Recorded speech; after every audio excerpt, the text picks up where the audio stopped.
Hey folks, Matt Sharp here with another Pacific Angler Friday Fishing Report. We're filming for September 25th. So if it's nowhere near September 25th, click up here. This is a link to all the Friday fishing reports. We do it every week, so I should have something more up to date for you.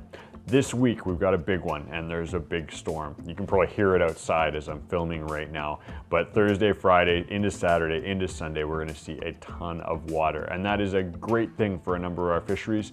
It will hurt a number of our fisheries as well. We're gonna look how it's gonna affect the Vedder, because the Vedder has had quite a good number of fish in it, but the water's been low and clear, and there's been a lot of pressure in the deeper areas, so the fish have gotten really skittish. Hopefully that will change. We expect that to change with this high water. It's just how high will it get and how much of a blown out scenario will we have for you guys missing out on fishing, knowing that after the blowout things should be excellent. We're gonna take a look at the water levels. We're gonna take a look at what we expect moving forward in the middle of the report. Now, we've also got a piece on the Squamish, but it's not time to fish the Squamish yet, especially with this rain. We'll take a peek at the weather, but it's almost a moot point to head up there. There's gonna be not enough areas to fish. It's going to be very high and dirty. We really need some cold nights for you guys to start up there, but we expect to be good when it happens. So Zach's got details in the written version of the blog below on what to look for over the next 1 to 3 weeks when we expect it to start kicking in and being fishable. Now we're gonna touch base on the Skagit because I've heard some hilarious reports up there. It's been good, but it's also had some caveats. We're gonna touch base on sturgeon fishing. Aiden's got some good sturgeon fishing reports. He's been out a bunch and pulling on fish in the lower river, so you wanna check that out. And also I've got a really cool piece from the Pacific Salmon Foundation. It's called the Salmon Explorer, and it's a bunch of data brought together in a fairly usable format. Thanks to the Pacific Salmon Foundation for putting it together. I think it's going to be a treasure trove for anglers who love looking at details and looking at numbers, but it's also going to be great for us conservationists who want to be educated and understand what's going on in our fisheries. I'm going to talk about that at the back end of the report.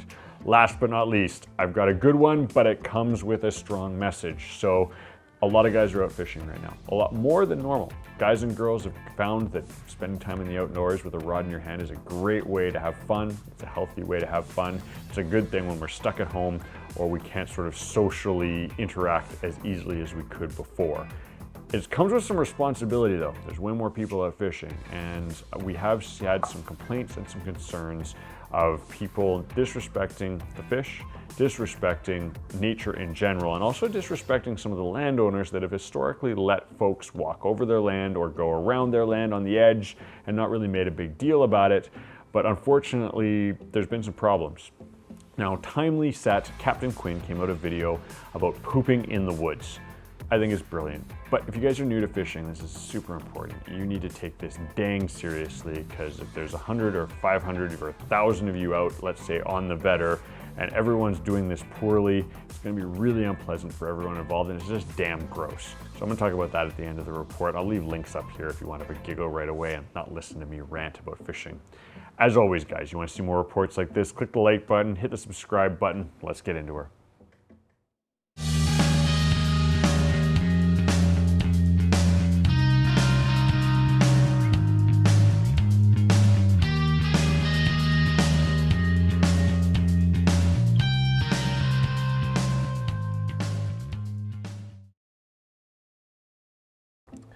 All right, guys, thanks for joining me this week. We've got the storm we were looking for. This is gonna change things. It's gonna make some things worse, and quite honestly, over Friday, Saturday, Sunday, it might make things unfishable for you, but it is going to change a number of our fisheries for the better, at least in the medium term.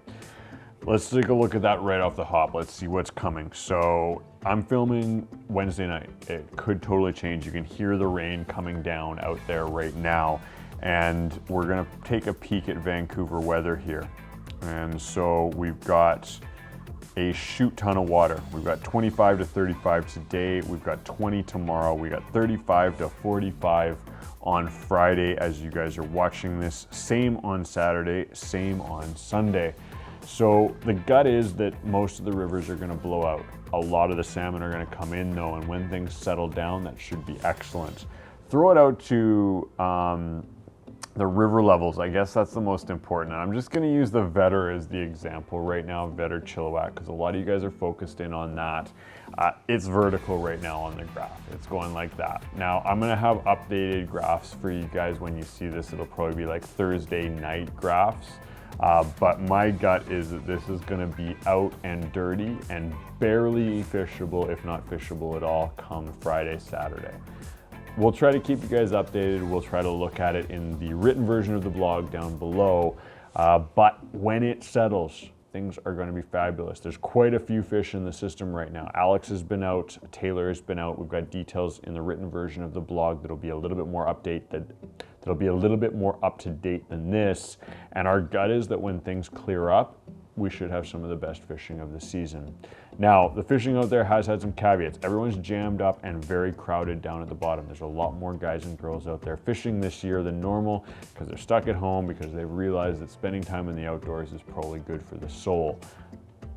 That's great, but obviously the crowds are a problem, and with crowds come other issues that we've had problems with as well. So make sure you guys aren't snagging fish, make sure you aren't trying to floss fish. Try to spread out, especially with this water will allow a lot of you to spread out and target fish that are maybe a little bit more aggressive because they haven't been shell-shocked in really clear water. So that is a good thing. Now, we'll talk about the pooping in the bush in a second here, but let's take a look at kamloops, because that's another fishery that I've heard really good reports of this week. The lake fishing is kicking off. We're seeing colder nights to an extent. They're gonna get some rain up there as expected with this system coming through, but not as bad. And then for both the lower mainland and the interior, we're gonna go back to some really, really nice temperatures. Oh, it just reset there. We're gonna go back to some really, really nice temperatures come next week. Now, I think that's going to be really good fishing interior as well as really good fishing on the rivers locally. Now, the Squamish is a caveat to that. We are going to see, let me just load it up here. We are going to see a shoot ton of water as expected, and then that nice weather as well when we roll into next week. But the Squamish really needs a cold night to suck up a lot of the color coming from those glaciers. There's areas that you can fish, sort of very small spots, but they're challenging, hard to get to, and hard to find. I would recommend waiting if you're heading up the Squamish. In the written version of the report, Zach has a great overview of what you want to look for when that's going to start. It should be now. There will be fish in the system. The conditions will just be really challenging to fish, and we usually start looking at it more in the first week of October, the second week of October, when we first get the cold spell. My joke is when you see frost on the grass in front of your house in Vancouver, it's time to consider the Squamish. Now, roll it out to the Pacific Salmon Foundation bit. Now, this is really cool. This is something that I haven't really delved into, and I've got to look more into it, but this is the new Pacific Salmon Explorer. And there is a bunch of really cool data that they've brought together in a usable format. Now, I have friends in the biology side of things and in the DFO side of things, and they love to send me information, and I love reading it. But you kind of got to chew on the publications a while. You've kind of got to delve through the numbers to understand what the heck they're talking about. Now, this is going to lay it out in a much more manageable way, which is really cool. I haven't had a chance to get really into it, but I'm going to leave links. I'll leave links down in the description below. I'll also see if I can leave a link up here. If this doesn't work, it's because YouTube sucks and won't link to this, but it'll definitely be down in the description below. If you guys want to have some fun, I think there's some applications for understanding fisheries for fishing purposes, but also to be better educated when it comes to conservation issues of what the heck is going on in the conservation side of things when it comes to salmon numbers. All right, last but not least, let's look at Captain Quinn's video. Now, I thought this was funny. It's more tongue-in-cheek than anything, but it's actually really timely because there have been some concerns, some major complaints that will cut off access to areas that we've all enjoyed for years just because a few people are being really disrespectful and stupid. If you poop in the woods, take time to figure it out. There is nothing worse than walking up on someone else's poop and toilet paper spread all over the area that you are walking through. It's bloody disgusting. And if I owned a place and guys were pooping on my place, I'd cut them off immediately. Stop doing that, guys. Be really smart about it. If you guys want to have a chuckle and remind yourself about it, let's listen to Captain Quinn talk about it up here.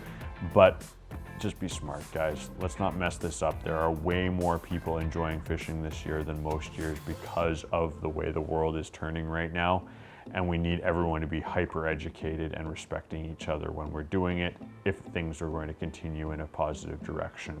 All right, I'm gonna leave that video with Captain Quinn right here. I'm gonna leave the coho video right here because why not? Keep watching. And as always, if you guys want to see more videos like this, consider hitting the like button, hit that subscribe button, and we'll catch you next week.